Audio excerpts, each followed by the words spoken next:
আগামীকালের দৈনিক রাশিফল নিয়ে বিস্তারিত আলোচনা করব এই ১২টি রাশির ভালো এবং মন্দ নিয়ে। সবটাই জানতে পারবেন সম্পূর্ণ প্রোগ্রামটা বা ভিডিওটা যদি দেখতে পারেন তবেই। আগামীকাল ১১ ডিসেম্বর বুধবার একাদশী তিথি, রেবতী নক্ষত্র, বড়িয়ান যোগ, জন্মরাশি মীন। আসুন ১২টি রাশি সম্পর্কে বিস্তারিত আলোচনা করি।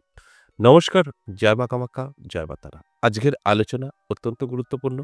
আপনারা জানতে পারবেন ১২টি রাশির মধ্যে কোন কোন রাশির ভীষণ ভালো সময় থাকবে, কোন কোন রাশির সতর্ক থাকতে হবে, সবটাই কিন্তু আমি আলোচনা করব। আর আমার এই আলোচনাগুলো আপনাদেরকে অ্যালার্ট করা হয়। আমি প্রত্যেকটা দিন বলি যে যারা আলোচনাগুলো শোনার পর নিজেকে তৈরি রাখতে পারবেন, অ্যালার্ট থাকবেন, তাদের জীবনে কিছু না কিছু পরিবর্তন আপনারা উপলব্ধি করতে পারবেন। আর যারা ভাবছেন যে আমার রাশি আছে, যা বলছে উনি এগুলো আমার প্রাপ্য, আমি কিছুই করব না, সব পেয়ে যাব, তাহলে ভুল করবেন। আমি যে কথাগুলো বলবো শুনে চলার চেষ্টা করলে, মেনে চলার চেষ্টা করলে আপনার জীবনে সবকিছুই মিলবে। আর যদি কানে শুনে সবকিছু মিলিয়ে নেওয়ার চেষ্টা করেন, কোনো চেষ্টা না করে, তাহলে কিন্তু কিছু মিলবে না। যে কারণে প্রত্যেকটা দিন বলা হয় সম্পূর্ণ দেখুন। সম্পূর্ণ দেখলে শুনলে অনেক কিছু জানতে পারবেন, অনেক অভিজ্ঞতা বাড়বে। আপনারা অনেক কিছু বুঝতে পারবেন। যে ভুলগুলো আমরা প্রতিনিয়ত করি সেই ভুলগুলো আর করবেন না। যে কারণেই প্রত্যেকটা দিন এই একটা কথা বলা হয়। তাই সঙ্গে থাকুন। অবশ্যই আমি বলব যে কিছু অবশ্যই প্রত্যেকের ভালো থাকতে পারে না। কিছু রাশির জাতক-জাতিকাদের যে নেগেটিভ আলোচনা করব, সেগুলো তারা অবশ্যই পজিটিভে পরিণত করতে পারে। অর্থাৎ আপনি যখন জানতে পারবেন আপনার খারাপ সময়, আপনি সেটাকে আটকাতে পারবেন, এটা সম্ভব। তাই এই ১২টি রাশি নিয়ে যে আলোচনা করব, কিছু রাশির ভালো, কিছু রাশির খারাপ। যে রাশিগুলোর খারাপ, সেই রাশির জাতক-জাতিকারা চাইলে তার খারাপ দিকগুলো বদলে ফেলতে পারবে। তাহলে কি হলো? সকলেই ভালো থাকলো, শুধু কানে শুনে সেইভাবে চললে। তা বুঝতেই পারছেন অনেকটাই গুরুত্বপূর্ণ আপনাদের এই সম্পূর্ণ প্রোগ্রামটা দেখা। অবশ্যই আলোচনা করব, তার আগে আমার সাথে কিভাবে যোগাযোগ করবেন একটু বলে নিই ছোট করে। দেখুন, আমার সাথে দুভাবে যোগাযোগ করতে পারবেন। একটা সরাসরি আসতে পারবেন, একটা অনলাইন। তাই যারা অনেক দূরে থাকছেন অনলাইন যোগাযোগ করবেন, কিন্তু সেটাও সকলের জন্য না, আমি বলছি।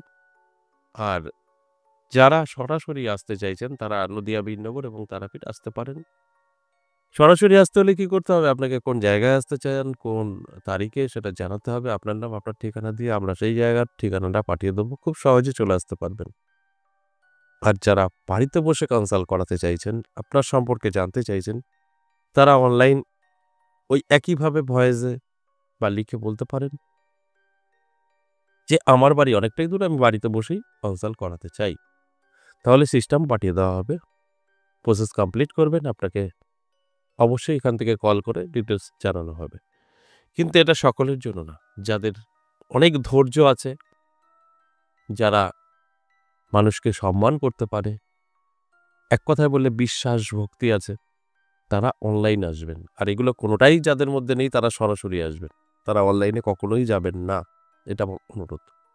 আর কেন আসবেন? কোন দিক থেকে আপনি সমাধান পেতে পারেন? আমি বলব A থেকে Z সবকিছুতেই। কারণ এখানে সব রকমভাবে আপনাকে সাপোর্ট করা হয়। শুধু একটা অ্যাস্ট্রোলজি বা তন্ত্রের উপরে বসে থাকা হয় না এখানে। আপনার যেই লাইনটা দরকার, যে রাস্তা দরকার, সেভাবেই আপনাকে কিন্তু সম্পূর্ণ গাইড করা হয়। তাই সবকিছুই সম্ভব। এক করে বললে অনেক লং হয়ে যাবে। সেইভাবে আমি বলব না।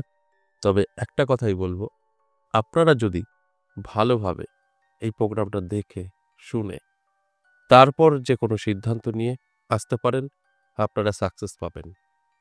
এবার আসুন এই দৈনিক রাশিফল নিয়ে ১২টি রাশি সম্পর্কে একটু বোঝানোর চেষ্টা করি।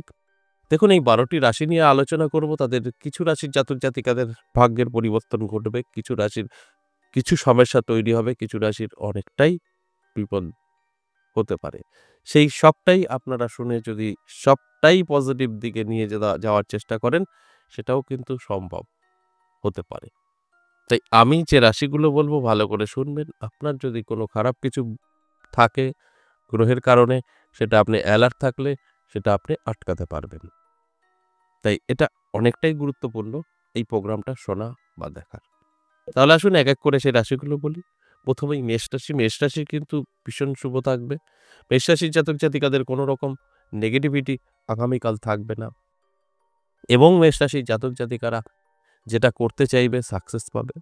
কারণ ভাগ্য তাদের সাথ দেবে। আগামীকালের জন্য অত্যন্ত শুভ থাকবে মেষ রাশির জাতক জাতিকাদের। ঠিক উল্টোটা হবে বৃষ রাশির জন্য। বৃষ রাশির জাতক জাতিকারা যে কোনো কাজে সাকসেস হতে পারবে না, সর্বকাজে বাধা তৈরি হবে, সমস্ত কাজ দেখবেন মুখে গিয়ে আটকে যাবে আগামীকালের জন্য। তাই বৃষ রাশির জাতক জাতিকাদের চোখ কান খোলা রাখতে হবে, অ্যালার্ট থাকতে হবে এবং যে আলোচনাগুলো করলাম আপনি জেনে গেলেন সেইভাবে তৈরি থাকতে হবে। তাহলে দেখবেন সব ঠিকঠাক চলবে, কিছুই আপনাকে ক্ষতি করতে পারবে না। তাই অ্যালার্ট থাকার জন্যই কিন্তু এই আলোচনা। আমার এই আলোচনা মানেই আপনাকে অ্যালার্ট করা। আপনি যতটা অ্যালার্ট থাকবেন ততটা কিন্তু সাকসেস আপনি পাবেন। এরপর চলে আসুন মিথুন রাশি। মিথুন রাশির জন্য যথেষ্ট শুভ। মিথুন রাশি জাতক জাতিকাদের অবশ্যই আগামীকাল চোখ কান খোলা রাখতে বলবো, অ্যালার্ট থাকতে বলবো। নানাভাবে আপনার কিন্তু শুভ কিছু ঘটতে চলেছে। কোনো খবর পেতে পারেন, কারোর সাথে পরিচয় হতে পারে, যে পরিচয় আপনার জীবনকে বদলে দিতে পারে। তাহলে এটা অবশ্যই পজিটিভ। তাই আপনাকেও কিন্তু পজিটিভ থাকতে হবে এবং সেইভাবে চলতে হবে। তার রেজাল্ট আপনি কিন্তু অবশ্যই পাবেন। এরপর চলে আসুন কর্কট রাশি। কর্কট রাশির জাতক জাতিকাদের কিছু সমস্যা তৈরি হবে। স্বাস্থ্য খারাপ থাকতে পারে এবং আপনার আর্থিক দিক থেকে পিছিয়ে যেতে পারেন। এই দিকগুলো কিন্তু মাথায় রেখে চলতে হবে। তাহলে কিন্তু আপনি অনেকটাই ভালো থাকবেন। তা না হলে স্বাস্থ্য আপনার হঠাৎ করেই প্রবলেম বা খারাপ হয়ে যেতে পারে। যেখানে দাঁড়িয়ে আপনি আর্থিক দিক থেকে পিছিয়ে পড়বেন। চিকিৎসা বাবদ বা অর্থ আপনার হারিয়েও যেতে পারে বা ইনকাম আগামীকাল বসে যেতে পারে। হলো না। যারা দিনমজুর তাদের তো প্রত্যেকটা দিনের ইনকাম হয়। চাকরিজীবীদের তো আলাদা। বা ব্যবসাও কিন্তু সবসময় প্রত্যেকটা দিন ভালো চলবে সেটাও না। তাই কোনো না কোনো দিক থেকে আপনি আর্থিক দিক থেকে এবং স্বাস্থ্য একটু প্রবলেম হতেই পারে। তবে আপনি যদি এই প্রোগ্রামটা দেখছেন সেইভাবে যদি আপনি তৈরি থাকতে পারেন, চলতে পারেন, তাহলে আমি যে কথাগুলো বলছি সব কথাকে উল্টে দিতে পারবেন। আপনি ভালো থাকতে পারবেন।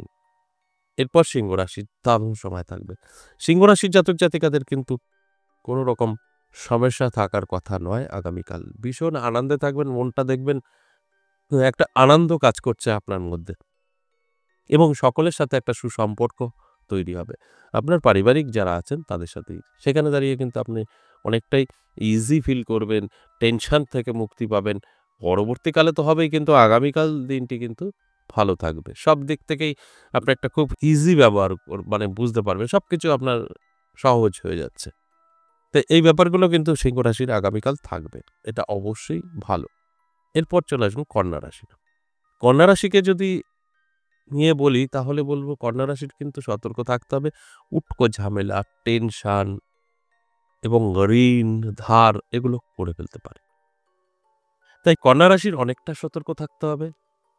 তাহলে এগুলো আটকাতে পারবেন। না আটকালে কিন্তু পরবর্তী অনেকটা বছর বলা যেতে পারে সমস্যায় পড়ে যাবেন। তো এই ঋণ ধারগুলো আটকাতে হবে। টেনশন, দুশ্চিন্তা যেই জায়গায় গেলে হবে সেগুলো বন্ধ করতে হবে। হঠাৎ কোথাও অশান্তি হচ্ছে আপনি সেখানে যাবেন না। গেলে উল্টো আপনার ঘাড়ে চেপে যেতে পারে পরের ঝামেলা। তাই এই দিকগুলো একটু এড়িয়ে চললে যথেষ্ট ভালো থাকবে। তুলা রাশি কিন্তু অন্য কথা বলছে। তুলা রাশির জন্য যথেষ্ট পজিটিভ। তুলা রাশির জাতক জাতিকাদের ভাগ্য বদলে যেতে পারে, নানাভাবে অর্থ এসে ধরা দিতে পারে। কারণ তুলা রাশির প্রাপ্তিযোগও তৈরি হয়েছে। সেখানে দাঁড়িয়ে নতুন কোনো বন্ধু বা বান্ধবীর সাথে সম্পর্ক বা পরিচয়, সেখান থেকে কিন্তু একটা ভাগ্যের চাকা ঘুরতে পারে। তো এটা অত্যন্ত পজিটিভ। যে কারণে আমি আপনাদেরকে অ্যালার্ট করার চেষ্টা করছি। তুলা রাশির জাতক জাতিকারা যদি অ্যালার্ট থাকতে পারে তাহলে জীবনে অনেকটাই এগিয়ে যেতে পারবে। অনেকটাই শুভ আগামীকাল থাকছে।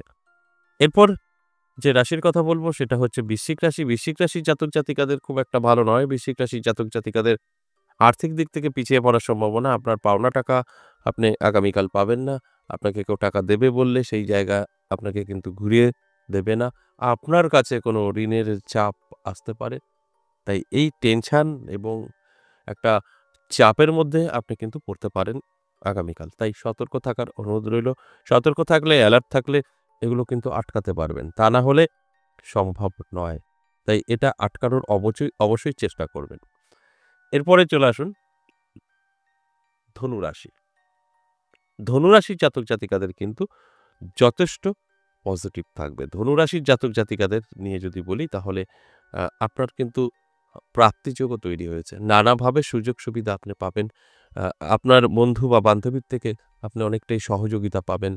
যে সহযোগিতা আপনাকে অনেকটাই আগিয়ে দেবে। সবকিছু আগামীকাল আপনার জন্য শুভ। তাই চোখ কান খোলা রাখতেই হবে, অ্যালার্ট থাকতেই হবে। মকর রাশিটার জন্য যথেষ্ট পজিটিভ। মকর রাশির জাতক-জাতিকাদের জীবনে হঠাৎ একটা অর্থ এসে ধরা দিতে পারে। সেটা যেকোনোভাবে হতে পারে। এছাড়াও আপনার সঙ্গে দেখবেন নতুন কোনো ব্যক্তির বা আপনার কোনো বন্ধু বা বান্ধবীর সাহায্যে আপনার ভাগ্যের চাকা ঘুরতে পারে। তারা এমন কোনো পরামর্শ বা সুযোগ আপনাকে দিতে পারে, যেটা নিয়ে আপনি কিন্তু অনেকটাই এগোতে পারবেন। অবশ্যই পজিটিভ এটা।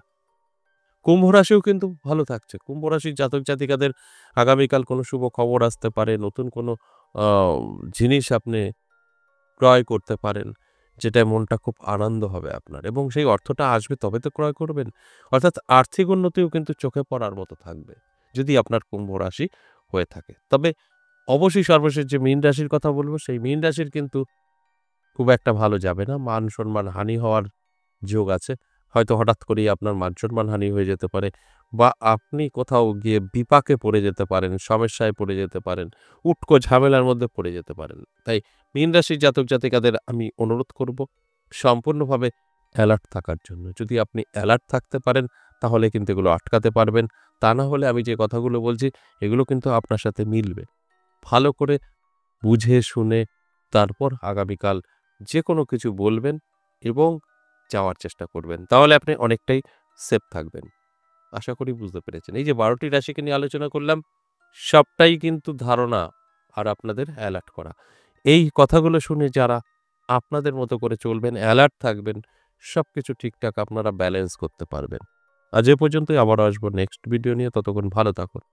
নমস্কার।